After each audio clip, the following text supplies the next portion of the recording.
إن الحمد لله نحمده ونستعينه ونستغفره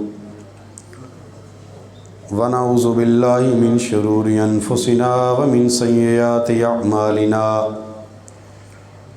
من يهده الله فلا مضل له ومن يضلله فلا هادي له أشهد أن لا إله إلا الله وحده لا شريك له وأشهد أن محمدًا عبده ورسوله أما بعد فإن خير الحديث كتاب الله وخير الهدي هدي محمد صلى الله عليه وسلم وشر الأمور محدثاتها وكل محدثة بدعة وكل بدعة ضلالة وكل ضلالة في النار يا أيها الذين آمنوا اتقوا الله حق تقاته ولا تموتن إلا وأنتم مسلمون يا أيها الناس اتقوا ربكم الذي خلقكم من نفس واحدة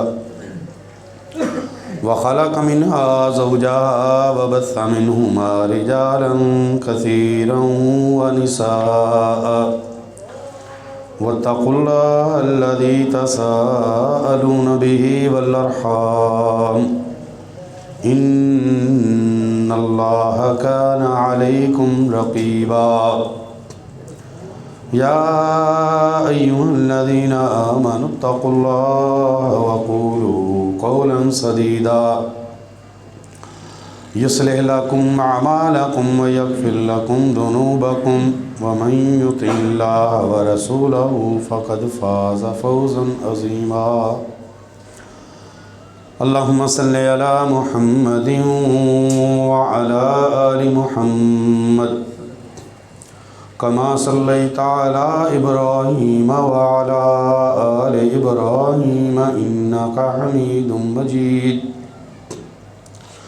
اللهم بارك على محمد وعلى آل محمد كما باركت على إبراهيم وعلى آل إبراهيم إنك حميد مجيد رب اشرح لي صدري ويسر لي أمري واحلل عقدة من لساني يفقهوا قولي قال الله تبارك وتعالى في كتابه المجيد أعوذ بالله السميع العليم من الشيطان الرجيم من همزه ونفخه ونفثه بسم الله الرحمن الرحيم من كان يريد حرث الآخرة نزد له في حرثه ومن كان يريد حرث الدنيا نؤته منها وما له في الآخرة من نصیب۔ اس سے قبل ہمارے خطبہ جمعہ کا موضوع اذان کی اہمیت اور اس کی فضیلت یہ تھا۔ اذان کی اہمیت کے بارے میں بھی کچھ عرض کیا، اذان کی فضیلت جو اللہ کے رسول صلی اللہ علیہ وآلہ وسلم نے بتائی اس کے حوالے سے بھی چند گزارشات آپ کے سامنے رکھی۔ عزیز بھائیو، بہت اچھی طرح ہم جانتے ہیں کہ دنیا میں انسانوں کا مقصد آنے کا اللہ کی عبادت ہے، اللہ کو راضی کرنا ہے، اور اللہ کی رضا حاصل کرنے کے پیچھے مقصد اللہ تبارک و تعالیٰ کی جنت کا حقدار بننا ہے اور اللہ تبارک و تعالیٰ کے عذاب سے بچنا ہے۔ اللہ کی عبادت میں سب سے بہترین عبادت اور سب سے اہم ترین عبادت وہ نماز، نماز مسلمان کا بچہ جب 7 سال کا ہو جائے، اس کے بارے میں ہم نے حدیث سن رکھی ہے۔ آپ صلی اللہ علیہ وسلم نے فرمایا مرو اولادکم، مرو اولادکم، اپنے بچوں کو حکم دو نماز پڑھنے کا۔ وہم 7 سنین، جب ان کی عمر 7 سال کی ہو جائے اس وقت ان کو نماز کا حکم دیا کہ چل نماز پڑھ۔ اب بڑوں کو حکم کون دے؟ بڑے حکم دینے کے قابل کب بنیں گے؟ اپنے چھوٹوں کو۔ جب یہ خود 5 وقت کا نمازی ہوگا، پھر اس کے حکم میں، اس کے امر میں اللہ کی طرف سے تاثیر ہو۔ یہاں پر آوے کا آوا بگڑا ہوا ہے، گھروں کے گھر بے نماز ہیں، باپ بے نماز ہے، ماں بے نماز ہے۔ فرض نماز ایسی بدبختی ہے کئی گھرانوں کے اندر کہ پورا ٹبر ہی بے ایمان ہے، پورا ٹبر بے نماز ہے، اور پورے سال کا ہی بے نماز ہے۔ اور کئی بدبخت تو ایسے ہیں، کئی ظالم تو ایسے ہیں کہ رمضان کے مہینے میں بھی ان کو نماز کی توفیق نہیں ملتی۔ رمضان المبارک کے مہینے میں بڑے بڑے لوگوں کو نماز پڑھتے دیکھا، اور بڑے بڑے لوگوں کو یہ بے نماز رمضان کے مہینے بھی دیکھا۔ کیسی عبادت ہے ہماری؟ کیسے مسلمان ہیں ہم؟ کیا اثر ہے ہمارے اوپر اذانوں کا؟ کیا اثر ہے ہمارے اوپر اللہ تبارک و تعالیٰ کے بلاوے کا؟ کیا اثر ہے ہمارے اوپر اللہ تبارک و تعالیٰ کی قرآن کی تعلیمات کا؟ میرے عزیزو، اسلام صرف ایک کلمہ پڑھ لینے کا نام مسلمان نہیں ہے، یاد رکھو۔ یہ دنیا کے لیے بڑا بے چین ہے، بڑا بےتاب ہے، اس کو دنیا کمانے کی بڑی فکر ہے، اس کو بڑے داؤ پیچ آتے ہیں دنیا کمانے کے، اس کو بڑے طریقے اور سلیقے ہیں دنیا کو اکٹھا کرنے کے، لیکن اس کو اپنی آخرت کی فکر ہے بالکل نہیں۔ پھر اللہ رب العالمین نے بھی ان لوگوں کو تقسیم کر دیا۔ من کان یرید حرث الآخرہ، اللہ فرماتے ہیں کہ تم میں سے جو بندہ آخرت کی فکر کرتے ہوئے آخرت کی کھیتی کو تیار کرتا ہے، وہ اپنی آخرت کی فکر میں لگا ہوا ہے۔ من کان یرید حرث الآخرۃ نزد لہ فی حرثہ، ہم اس کی اس تیاری کو دیکھ کے ہم اس کی کھیتی کو بڑھا چڑھا دیتے ہیں، ہم اس کو بہت زیادہ آخرت کی تیاری میں لگا دیتے ہیں۔ ومن کان یرید حرث الدنیا نؤتہ منہا، اور جس صرف دنیا کا طالب ہے، جو صرف دنیا کے پیچھے بھاگتا ہے، دنیا اکٹھی کرنے کی فکر لگی ہوئی ہے، اس کو اپنی دنیا بنانے کی فکر ہے، اپنے بچوں کا مستقبل سیدھا کرنے کی فکر ہے، اللہ فرماتے ہیں نزد لہ، ہم اس کو نؤتہ منہا، ہم اس کو دنیا ہی پھر عطا کر دیتے ہیں، بڑی دنیا ہم اس کو دیتے ہیں۔ وما لہ فی الآخرۃ من نصیب، لیکن اس کا پھر آخرت میں کوئی حصہ نہیں ہم رکھتے۔ دنیا کمانا، دنیا اکٹھی کرنا کوئی منع نہیں ہے، لیکن جب اکیلی دنیا اکٹھی کرنے کی فکر ہو جاتی ہے، اکیلی دنیا جمع کرنے کی بندے کو ٹینشن بنی رہتی ہے، پریشانی بنی رہتی ہے، اور آخرت کو بھول ہی جاتا ہے، پھر اللہ فرماتے ہیں وما لہ فی الآخرۃ من نصیب، پھر اس کا آخرت میں ذرا برابر بھی حصہ نہیں ہوتا اس کا۔ میرے عزیزو، اللہ کی قسم، یہ ایک ایسا خطرناک یہ رزق ہے یہ زندگی کا کہ جس کے بارے میں ہمیں کوئی پتہ ہی نہیں ہے۔ بالکل لازمی نہیں ہے کہ بندے نے پہلے بوڑھا ہونا ہے، بوڑھا ہونے کے بعد بیمار ہوگا، بیمار ہو کے بعد ہاسپٹلائز ہوگا، اس کو ہاسپٹل میں داخل کروایا جائے گا، پھر جناب ہاسپٹل کے اندر اس کا لاشا واپس آئے گا۔ اللہ کی قسم، یہ ترتیب ہماری دنیا کی ترتیب اللہ رب العالمین نے رکھی ہے۔ اللہ کو پتہ ہے کہ کس نے سب سے پہلے دنیا چھوڑ کے جانا ہے، صرف اللہ کو، اور کب جانا ہے یہ بھی اللہ کو پتہ ہے۔ ہمارے سامنے اموات ہو رہی ہیں بڑی تیزی کے ساتھ، اچانک موت، جوان موتیں ہو رہی ہیں، اچھا بھلا ہے، گھر والے کہتے ہیں کوئی پریشانی نہیں تھی، کوئی ٹینشن نہیں تھی، کوئی بیماری نہیں تھی، لیکن بیٹھا بیٹھا پتہ نہیں جانا جانے اس کو ہوا کیا ہے، زمین پہ گرا ہے پٹک کے اور اس کی جان نکل گئی، اتنی تیزی سے موت آ رہی ہے۔ وَمَا لَهُ فِي الْآخِرَةِ مِن نصیب، اللہ فرماتے ہیں پھر دنیا داروں کو، جن کو دنیا کی فکر ہے، ان کے لیے آخرت میں کوئی حصہ نہیں ہوتا۔ ہمارے سلف کی زندگیاں پڑھ کے دیکھیں، ان کو آخرت کی کتنی فکر لگی ہوئی تھی، ان کو اپنی آخرت بنانے کی کتنی ٹینشن لگی ہوئی تھی۔ منصور بن معتمر ہمارے ایک بہت بڑے سلف صالحین میں سے گزرے، بڑے محدث تھے، بڑے فقیہ تھے، بڑے عالم تھے اور بڑے اللہ رب العالمین کی عبادت کرنے والے تھے۔ منصور بن معتمر ساری رات اللہ تبارک و تعالیٰ کی عبادت کرتے، تھوڑا آرام کرنے کے بعد کھڑے ہو جاتے، تہجد کی نماز پڑھتے۔ ان کی ماں کہتی کہ وہ اپنی جاگنے والی رات کو 3 حصوں میں تقسیم کر لیتے ہوتے تھے، ایک حصے میں کھڑے ہو کے نماز پڑھتے، اللہ کا قرآن اس کے اندر پڑھتے، دوسرے حصے میں بیٹھ کے صرف روتے ہی رہتے تھے۔ میں چپ کرانے کے لیے جاتی اور مجھے کہتی ماں مجھے قبر کی اندھیری رات مجھے سونے نہیں دیتی، مجھے معاشر کا میدان مجھے آرام نہیں کرنے دیتا، مجھے موت کی سختیاں مجھے سکون نہیں کرنے دیتی۔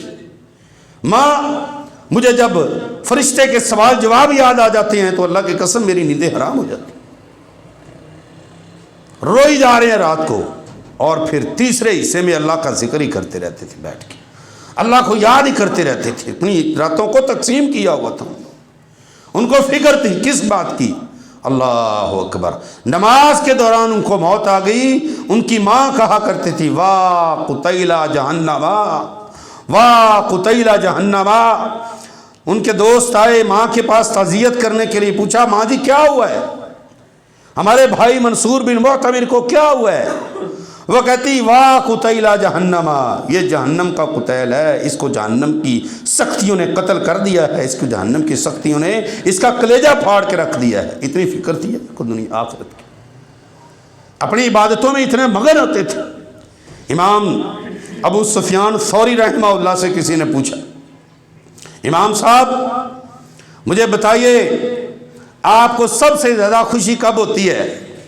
وہ کہتے ہیں کہ اذا قربت اللیل افرح، کہ جب رات کا حصہ قریب قریب آتا ہے مجھے بڑی خوشی ہوتی ہے۔ کیوں؟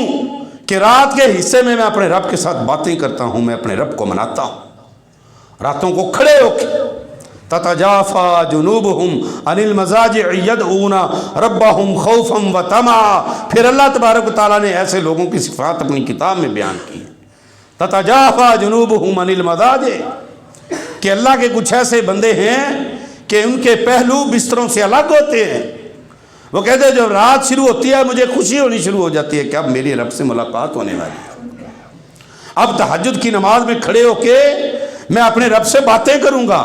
اور مجھے غم ہوتا ہے جب رات کا حصہ ختم ہونا شروع ہو جاتا ہے کہ میری رب سے باتیں ہو رہی تھی، مجھے اپنی عبادت میں لذت محسوس ہو رہی تھی۔ ہماری باتوں میں لذت نہیں ہے، اللہ کی قسم ہماری باتوں میں لذت کیوں نہیں ہے؟ کس وجہ سے؟ ہم عبادتیں کر کے نہیں کر رہے۔ یہ نماز کی حالت آپ دیکھ لیں، اذان ہوئی ہے آرام سے بیٹھے ہیں، کوئی پرواہ نہیں ہے، جمعے کا ٹائم کا پتہ ہے، گھروں میں بیٹھے آرام سے، کوئی پرواہ نہیں ہے۔ یہ میرے بھائی ابھی آئیں گے بالکل عین جماعت کے ٹائم پہ آئیں گے، کیوں؟ کیا وجہ ہے؟ ایمان کا اللہ کی قسم بالکل جنازہ ہی نکل چکا ہے ہمارے دلوں کے اندر سے، اللہ تبارک و تعالیٰ کی محبت کا احساس ختم ہو چکا ہے ہمارے اندر، اللہ تبارک و تعالیٰ کے اس شدید ترین دن کا بالکل احساس ختم ہو گیا ہے، ہمارے اندر کوئی عبادت کا شوق ہی نہیں ہے۔ عبادتوں کا شوق کب پیدا ہوتا ہے؟ ایک محدث کی میں تعریف پڑھ رہا تھا، وہ فرماتے ہیں مجھے 20 سال لگے عبادت میں لذت حاصل کرنے کے لیے، 20 سال لگے مجھے کہ عبادت میں لذت کیسے آتی ہے۔ مجھے گناہوں کو چھوڑنا پڑا، مجھے دنیا کی ان رعنائیوں کو چھوڑنا پڑا، دنیا کی رونقوں کو خیر باد کرنا پڑا، مجھے ٹوٹل اللہ تبارک و تعالیٰ کے ساتھ جب عبادت میں مجھے لذت آنے لگی، اب 20 سال کا عرصہ مجھے لگا۔ ہم ایک جمعہ پڑھ کے پکے مسلمان ہیں، ایک جمعہ پڑھ لیا ہم کہتے بس جی الحمدللہ جمعہ کبھی چھوڑا نہیں، نماز کے لیے دعا کرو، جمعہ کبھی چھوڑا نہیں۔ کیا پردہ ادھر کر دے، آپ کو دھوپ لگ رہی ہے۔ جمعہ پڑھ کے یہ پکے مسلمان ہیں۔ اللہ اکبر۔ اور ایک محدث کہتے ہیں میں اللہ تبارک و تعالیٰ کی عبادت کرتا، مجھ سے گناہ سرزد ہو گیا، ایک گناہ کی وجہ سے کئی سالوں تک مجھے اپنی عبادت میں لذت محسوس ہوئی، ایک گناہ کی وجہ سے۔ آپ ذرا اپنا اندازہ تو لگائیں، ہم اپنا حساب تو کریں، ہماری عبادتوں کا کیا حال ہے۔ نبی علیہ الصلوۃ والسلام کے پاس ایک صحابی آیا، اس نے کہا اللہ کے نبی صلی اللہ علیہ وسلم، آپ کے دو مہاجر دوست، آپ کے ساتھی، آپ کے ساتھ ہجرت کرنے والے بڑے پکے دوست، اکٹھی ہجرت کی ہے، اکٹھا مکہ چھوڑ کے مدینہ آئے ہیں، بڑی محبت تھی، بڑی دوستی تھی، ان میں ایک اللہ کے راستے میں شہید ہو گیا، دوسرا 1 سال کے بعد فوت ہوا۔ میں نے خواب میں دیکھا 1 سال کے بعد فوت ہونے والا شہید ہونے والے سے درجات کے اندر آگے نکل چکا ہے، کیا وجہ ہے؟ پیارے نبی صلی اللہ علیہ وسلم نے فرمایا اللہ تبارک و تعالیٰ نے دونوں کو معاف کر دیا ہے، اللہ نے دونوں کو جنت دے دی ہے، لیکن جو بعد میں درجے کے اندر گیا ہے نا، درجے میں زیادہ جس کو اللہ نے درجات زیادہ دیے، اللہ نے اس کو 1 سال کی عبادتیں عطا زیادہ کر دی، وہ 1 سال اللہ کی عبادتیں زیادہ کرتا رہا ہے۔ اللہ تبارک و تعالیٰ نے اس کی عبادتوں کے اخلاص کو دیکھا ہے، اس لیے اللہ نے اس کو تھوڑا سا درجہ دے دیا ہے، باقی شہید ہونے والے کا درجہ کم نہیں ہے کسی قسم کا۔ اللہ اکبر۔ اسی لیے سلف صالحین اپنی عمروں میں برکت کی بھی دعا کیا کرتے تھے، اللہم بارک لنا فی عمرنا، اللہ ہماری عمروں میں برکتیں ڈال دے۔ کیا مطلب ہے؟ جو برکت والی عمر ہوتی ہے وہ عبادت والی عمر ہوتی ہے، جو برکت والی عمر ہوتی ہے وہ لمبی عمر ضرور ہوتی ہے لیکن وہ بیماریوں سے پاک عمر ہوتی ہے، اور نبی علیہ الصلوۃ والسلام نے کبھی بھی کسی کو لمبی عمر کی دعا نہیں دی بلکہ برکت والی عمر کی دعا دی ہے۔ برکت والی عمر کے اندر کیا ہوتا ہے؟ برکت والی عمر لمبی بھی ہوتی ہے، اور برکت والی عمر کے اندر اللہ تبارک و تعالیٰ کی رضا اور اللہ کی عبادت بھی ہوتی ہے۔ یہ رمضان قریب آ رہا ہے، کئی لوگوں کو تو پریشانی بن گئی ہے، ہائے ہائے ابھی تو گرمی شروع ہو گئی، یہ گرمی شروع ہو جائے گی، رمضان کے روزے کون رکھے؟ اور سلف صالحین دعا کر دیتے کیا؟ اللہم بارک لنا فی رجبنا، اللہم بارک لنا فی شعباننا، اللہ ہمارے رجب میں اور شعبان میں برکتیں ڈال دے۔ کیا مطلب؟ اللہ یہ رجب اور شعبان میں ہماری عمر میں برکت ڈال دے۔ اللہم بلغنا رمضان، یا اللہ رمضان تک ہماری عمر کو لے جانا، اللہ رمضان کے روزے ہمیں نصیب کر دینا۔ یہ شوق عبادت ہے، یہ اللہ تبارک و تعالیٰ کے سامنے گڑ گنا رکھے، اللہ رب العالمین سے دعا، اپنی عمروں کی دعا کر رہے ہیں، عبادت کا شوق پیدا کریں میرے بھائی، اپنے اندر عبادت کا شوق رکھیں۔ اذان اس لیے ہوتی ہے کہ آ جاؤ اپنے کام چھوڑ کے اللہ کی طرف آ جاؤ۔ اور پھر اگلی بات، عبادت اخلاص کے ساتھ کی ہوئی قبول ہے۔ جس عبادت میں اخلاص نہیں ہے، جس عبادت کے اندر اللہ تبارک و تعالیٰ کی صرف اللہ کی رضا نہیں ہے، وہ عبادتیں قبول نہیں ہوتی۔ اللہ نے فرمایا فمن کان یرجو لقاء ربہ فلیعمل عملا صالحا ولا یشرک بعبادت ربہ احدا من کان یرجو لقاء ربہ۔ اللہ فرماتے ہیں جو اللہ کی ملاقات کرنا چاہتا ہے، جو اللہ تبارک و تعالیٰ سے ملنا چاہتا ہے، وہ اللہ تبارک فلیعمل عملا صالحا، وہ نیک اعمال کرے، ولا یشرک بعبادتی، اور اپنی عبادت کے اندر اللہ کے علاوہ کسی اور کو شریک نہ کرے۔ اپنی عبادتوں میں اخلاص ضروری ہے، اللہ تبارک و تعالیٰ کے لیے کام کیا جائے، اللہ رب العالمین کو راضی کرنے کے لیے مسجدوں کا رخ کیا جائے، اللہ تبارک و تعالیٰ کی رضا کے لیے روزے رکھے جائیں۔ یہاں پر روزے رکھنے والا سارے جہان کو بتاتا پھرتا ہو کہ جناب میرا روزہ ہے، میسج کر کے بتا تیرا روزہ ہے یا نہیں، میرا تو روزہ ہے بھائی، سارے جہان کو بتائے گا۔ ریاکاری اللہ کی قسم اللہ تبارک و تعالیٰ کو بڑی ناپسند ہے۔ رسول اللہ صلی اللہ علیہ وسلم نے فرمایا مجھے تم پر سب سے بڑا جو خطرہ اور خوف ہے، کس بات کا خوف ہے؟ مجھے اس بات کا ڈر ہے کہ تم کہیں شرک اصغر، چھوٹے شرک میں مبتلا نہ ہو جاؤ۔ بڑا شرک تم نہیں کرو گے نا تو شیطان تم سے چھوٹا شرک کروائے گا۔ پوچھا اللہ کے نبی صلی اللہ علیہ وسلم چھوٹا شرک کیا ہے؟ پیارے نبی صلی اللہ علیہ وسلم نے فرمایا کہ ان یصلی الرجل، کہ نماز پڑھتا ہے بندہ لیکن اللہ کی رضا کے لیے نہیں پڑھتا، لوگوں کو دکھانے کے لیے پڑھتا ہے۔ اپنی عبادتوں میں اخلاص پیدا کریں۔ ابو امامہ الباہلی رضی اللہ تعالی عنہ فرماتے ہیں ان اللہ، رسول اللہ صلی اللہ علیہ وسلم نے فرمایا ان اللہ لا يقبل العمل، اللہ تبارک و تعالی اخلاص والے عمل کے علاوہ کسی عمل کو قبول ہی نہیں کرتا۔